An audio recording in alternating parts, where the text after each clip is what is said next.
क्या आप कभी इस शोर से थके हैं? शोर जो आपकी जिंदगी को माल, इज्जत और रुतबे की दौड़ में उलझा देता है?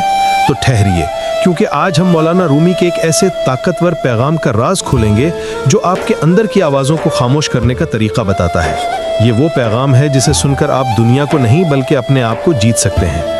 आइए इस रूहानी सफ़र का आगाज़ करते हैं। एक पुरअसरार, गहरी और पुरसुकून पस मंज़र की मौसीकी जारी। इंसान की फितरत है कि वो हमेशा किसी न किसी चीज़ की तलाश में रहता है। ये तमाम ख्वाहिशात दर हकीकत हमारी अंदरूनी आवाज़ों का शोर है। इसलिए अजीम सूफ़ी शायर मौलाना रूमी हमें खामोशी का रास्ता दिखाते हुए फरमाते हैं, माल चाहता हूँ, रुतबा चाहता हूँ, इज्जत चाहता हूँ। अपने अंदर से आने वाली इन आवाज़ों को तो रोक दे ताकि तुझ पर राज खुल जाए। ये वो आवाज़ें हैं जो हमें सच सुनने नहीं देती, और रूमी हमें हुक्म देते हैं कि इन शोर को रोका जाए ताकि हम असल सच्चाई को जान सकें। रूमी हमें याद दिलाते हैं कि राज बाहर नहीं बल्कि हमारे अंदर की खामोशी में पोशीदा है। तो दोस्तों, रूमी का पैगाम वाज़ेह है, हकीकत बाहर नहीं बल्कि आपके अंदर की खामोशी में है। अपने अंदर के शोर को रोकें और राज आप पर खुद ब खुद खुल जाएंगे।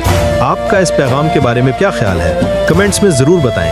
अगर आपको ये फ़िक्री सफ़र पसंद आया है तो इस वीडियो को लाइक और शेयर करें, और मज़ीद ऐसे रूहानी फ़लसफ़े सुनने के लिए हमारे चैनल को सब्सक्राइब करके बेल आइकॉन को दबाना ना भूलें। मिलते हैं अगली वीडियो में, तब तक के लिए अपने अंदर की खामोशी पर ध्यान दीजिएगा।